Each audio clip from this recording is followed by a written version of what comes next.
अब बात करते हैं एक ऐसी मुलाकात की जिसकी मध्य प्रदेश के सियासी गलियारों में खूब चर्चा हो रही है। ये मुलाकात है केंद्रीय सड़क एवं परिवहन मंत्री नितिन गडकरी और दूरसंचार एवं पूर्वोत्तर क्षेत्र विकास मंत्री ज्योतिरादित्य सिंधिया की। कहने को तो सिंधिया ने अपने संसदीय क्षेत्र के विकास को लेकर केंद्रीय मंत्री गडकरी से मुलाकात की, लेकिन जिस तरह वो गडकरी से मिलने पहुंचे थे उससे ये मुलाकात सुर्खियों में आ गई। इसकी चर्चाएं शुरू हो गई। दरअसल गडकरी से मिलने के लिए सिंधिया अकेले नहीं पहुंचे थे, उनके साथ थे मध्य प्रदेश के 5 विधायक, एक पूर्व मंत्री, एक पूर्व विधायक और 2 जिलों के बीजेपी अध्यक्ष जो दिल्ली गए थे सिंधिया के साथ गडकरी से मिलने।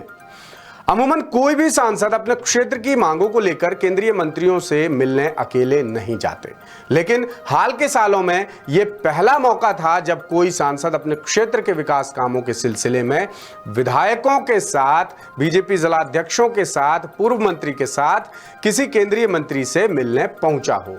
आखिर क्या है इस मुलाकात के मायने, देखिए द सूत्र की यह खास रिपोर्ट।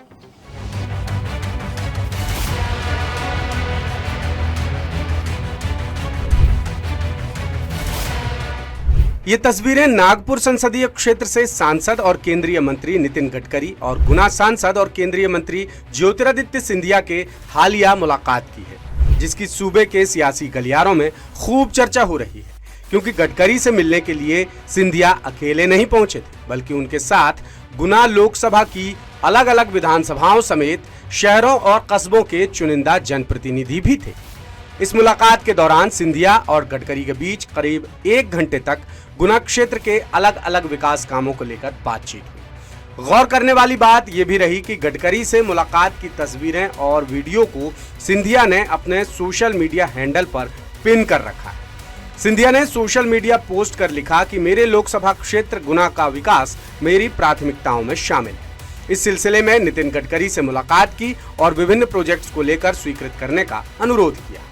बताते चलें कि बीते दिनों सिंधिया ने गुना संसदीय क्षेत्र के विकास कामों को लेकर बाकायदा बैठक की थी और पूरी रूपरेखा तैयार की थी। इसके बाद उन्होंने शिवपुरी, कोलारस, पिछोर, चंदेरी और चाचौड़ा विधायक समेत गुना और शिवपुरी के बीजेपी जिलाध्यक्षों के साथ गडकरी से मुलाकात की। जिन लोगों के साथ सिंधिया गडकरी से मिलने पहुंचे थे उनमें शिवपुरी विधायक देवेंद्र जैन, कोलारस विधायक महेंद्र यादव, पिछोर विधायक प्रीतम लोधी, चंदेरी विधायक जगन्नाथ सिंह रघुवंशी, चाचौड़ा विधायक प्रियंका पैंची समेत शिवपुरी बीजेपी जिलाध्यक्ष राजू बाथम और गुना जिलाध्यक्ष धर्मेंद्र सिंह सिकरवार भी शामिल रहे। गडकरी के साथ मीटिंग के बाद सिंधिया ने गुना क्षेत्र में सड़कों के निर्माण से लेकर क्षेत्रीय विकास को नई रफ्तार मिलने का भरोसा दिलाया। अब आपको बताते हैं कि सिंधिया ने गडकरी के सामने क्या क्या मांगे रखी हैं। सबसे पहली मांग है गुना देवास नेशनल हाईवे 46 पर 4 लेन, ग्वालियर शिवपुरी गुना देवास हाईवे रोड को 6 लेन हाईवे में बदलना। दूसरी मांग पर्यटन के लिहाज से महत्वपूर्ण शिवपुरी से Sawai Madhopur 4 lane national highway का निर्माण। तीसरी मांग नेशनल हाईवे 46 पर गुना बाईपास पर सर्विस रोड और अंडरपास का निर्माण। चौथी मांग गुना देवास नेशनल हाईवे 46 पर टोल प्लाजा से फतेहगढ़ के बीच फ्लाईओवर का निर्माण। पांचवी मांग नेशनल हाईवे 46 पर बने गुना बाईपास के दूसरे छोर पर रिंग रोड का निर्माण। छठवीं मांग गुना देवास नेशनल हाईवे 46 पर दौराना चौराहे पर फ्लाईओवर का निर्माण। सातवीं मांग नेशनल हाईवे 46 पर भगौरा गुना रोड पर अंडरब्रिज का निर्माण। आठवीं मांग नेशनल हाईवे 46 पर शिवपुरी बाईपास के दूसरे छोर पर रिंग रोड का निर्माण। नौवीं मांग गुना देवास नेशनल हाईवे 46 से जुड़े कोलारस, लुकवासा, बदरवास के इंटरनल क्षेत्र में कंक्रीट 4 लेन सड़क का निर्माण। 10वीं मांग करेरा में नेशनल हाईवे 27 पर कॉलेज चौराहा और सिलारपुर में फ्लाईओवर का निर्माण। ये तो हुई गडकरी से सिंधिया की मांगों की बात। अब फिर से आते हैं इस सवाल पर कि आखिर सूबे में सिंधिया और गडकरी से मुलाकात की चर्चा क्यों? आमतौर पर देखने में आता है कि कोई भी सांसद अपने क्षेत्र के विकास कामों के लिए किसी केंद्रीय मंत्री से अकेले ही मुलाकात करता है, लेकिन सिंधिया पूरी टीम लेकर गडकरी से मिलने पहुंचे थे, जो बीते कुछ सालों में पहली बार हुआ है। दूसरी वजह यह है कि 20 अगस्त को ही बीजेपी ने मध्य प्रदेश में राज्यसभा की खाली एक सीट के लिए दक्षिण भारत के वरिष्ठ नेता और मोदी कैबिनेट में राज्य मंत्री जॉर्ज कुरियन के नाम का ऐलान किया है। कुरियन ने 21 अगस्त को नामांकन भी दाखिल कर दिया है, जबकि पहले ये कयास लगाए जा रहे थे कि बीजेपी पूर्व सांसद केपी यादव को राज्यसभा भेजेगी। और ये कयास इसलिए भी मजबूत थे क्योंकि लोकसभा चुनाव के दौरान जब केंद्रीय गृह मंत्री अमित शाह गुना लोकसभा में सिंधिया के पक्ष में प्रचार करने पहुंचे थे, तब उन्होंने केपी यादव को लेकर कुछ ऐसा कह दिया था जिससे उनके सियासी भविष्य को लेकर कई तरह की चर्चाएं चल पड़ी थी। आखिर क्या कहा था अमित शाह ने, सुनते हैं।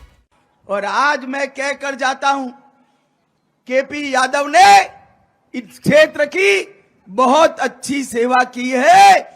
केपी यादव की चिंता मुझ पर छोड़ देना, आपको करने की जरूरत नहीं है। भारतीय जनता पार्टी हमारे भाई केपी यादव के भविष्य की और केपी यादव को आगे बढ़ाने की सभी प्रकार की चिंता करेगी। गुना वालों, आपको दो नेता मिलेंगे, ज्योतिरादित्य भी मिलेंगे और केपी यादव भी।